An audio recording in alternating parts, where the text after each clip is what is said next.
Hey there. Hope you're having a great day, great week. It is March 13th, Friday the 13th, and a ton has changed since the last time I talked to you guys and is changing by the hour, as you know, with COVID-19, coronavirus, all of the crazy stuff that's going on right now. Wanted to give you something, and this is totally unscripted, really quick, just a very fast video for you, and I'm going to show you the new category that we created to help you guys educate your clients on disaster preparedness. Okay, it's the new category called Disaster Preparedness. I'm going to show it to you and go over it with you, but I want to preface this with something I think is really, really important, because a lot of people, not just MSPs, but this is normal, people have a problem or have a hard time feeling like they feel like they're taking advantage of people by trying to sell something or do things that have money attached to them in times of crisis. Okay, there's a disaster going on, your clients are freaked out, the world is freaked out, and people are looking for guidance. They're looking to feel more secure, like they're taken care of. This is a crazy time. So what I want to make sure that you guys know is that you should in no way feel like you are taking advantage of the news cycle, unless you're going out there and charging way more than you should for services that you shouldn't be giving them, right? If you're scamming people, then you should feel that way. But audit is not only, audit's a sales tool, but we look at sales through a different lens than I think most people do. We look at sales as an education process so that at the end of the day, people understand what they're getting from you. They understand the choices that they're making, how they affect their business, and they can make a value decision so that if they want to and they see the value, they will buy from you. You are not selling to them. That's the beauty of audit. That's what audit was designed for. It was designed to communicate value, to educate people on what they need and why they need it so they completely understand it. So that's what I urge you guys to do. I would highly recommend you send out an email to your list as soon as you possibly can to let them know you are working for them, right? And I'm going to put together some information for you as we go. Let me get to my stuff here, but I'm kind of flying in a bunch of different directions. Again, this is really, I wanted to get this to you as soon as possible. So we just created the category. We just finished it up. We've proofed it, and it's pushed live to you. It's there now. And I would urge you to get an email to your clients. Next week, I'll try and formalize things. If you want an email to send to your clients, I'll help you with that. What I would simply send, and I would send this right away as soon as you possibly can, to just let you know, even if you're just letting your clients know, hey, we're here for you. We've got you protected. This is why you pay us. And we will, if you need to talk to us, let us know. We can do a business review, quick business review to audit your disaster preparedness. And I would just say something like, we've received a lot of questions from our clients. I'm reading this off of the screen here. This is a rough draft of what I would do. All right. We've received a lot of questions from our clients about being prepared for the technology problems coming up as a result of the pandemic. We're offering to come to you or do this virtually if needed and run a quick audit on disaster preparedness in your business. We cover the 9 key areas you'll need to focus on to protect your business, keep your company running, prepare your employees to run remotely if needed, and answer your clients' concerns. This quick review will reveal any gaps and help us develop a plan that fits your needs now.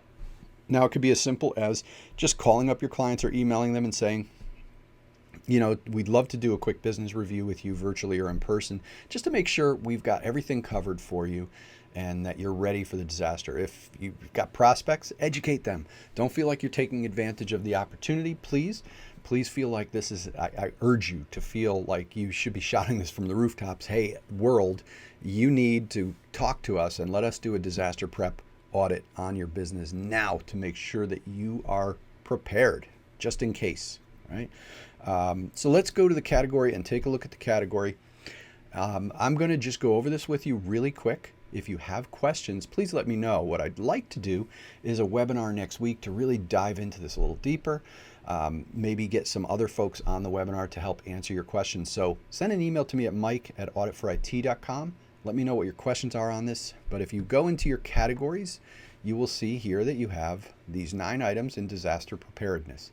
I'm also going to send you this document here. Let me go to this. This is our sheet here. I'm going to provide this to you as a PDF. This is what I used to put the items into the category on audit. So just for you as a reference so that you can understand what is in this, because there's some items here like business continuity, two-factor, workstations that already exist in other categories. So I wanted you to understand, because you may see 2 greens in workstation, right? Or you may see 2 reds or more than one summary statement in these items, that one we wrote for infrastructure, one we wrote for disaster preparedness. So you should just familiarize yourself with that. It should make sense when you're in these items. Okay, business continuity, you'll see actually on this document that we didn't add anything new for business continuity.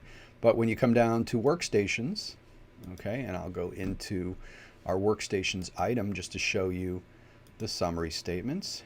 We've got 2 reds here, right? One red is really meant for infrastructure. The other red is meant for business disaster preparedness. Okay, so just giving you that PDF as a point of reference to help you see where we added new stuff. So let's go to the audit and show you a couple ways you can do this. You can do 2 audits. You can do an audit with just disaster preparedness, and you have to have customization active for this. If you don't, you are going to be able to add this in the 4th category. Okay, so here you see it in the 4th, and I've got the other one shut off. And then when I print that, here's what it looks like. Okay, and it's obviously a fake company name. So here's our disaster prep, and I would simply explain this to the client that we do infrastructure, managed support services, security. We've got that covered in your other review. This is just a disaster review here just to make sure you're prepared. And here's where we go through this like you would go through any audit with them. Okay, the other way to do it is simply as part of your regular audit. Okay, so we'll go into my Hello Kitty client, and you can see that I've added it here into a regular audit as disaster prep. Now you're going to need to think through a couple things here. So for this, in this example, we've got business continuity and workstations in both 2 categories, right? So in infrastructure, for example, workstations is green. They're 3 years old, under warranty, and running a supported operating system. But here in disaster prep, we're talking about the remote workstations like laptops and home computers are not being patched and secured. So we want to fix that, right? So while it's good under one scenario, it's not good under another. You can simply take this off here if you're not comfortable with that or if you think it's confusing. Business continuity here says the same darn thing. So we can simply explain, from an infrastructure perspective, we want to make sure that's green, and from a disaster prep vantage point, we will also want to make sure it's green, and you're good for both. Or you can just simply go into view and edit category here and remove this, right? Let's remove it and use it as an opportunity maybe to highlight cloud-to-cloud backup. Maybe they're not yet getting this service, and we want them to get this service, right? So that is what the category is, how to use the category, and let me know as you have questions. We're here for you guys in any way you need through this potential crisis. Hopefully it won't be a crisis, but I always say hope for the best, prepare for the worst. So with this kind of thing, perception is everything too. Your clients are freaked out. So what we feel about it personally, whether we agree with this as a massive problem or whether we think it is a massive problem, doesn't matter. What matters is that we put our clients' concerns to rest. So thanks for watching, and please let me know any questions you have at mike@auditforit.com.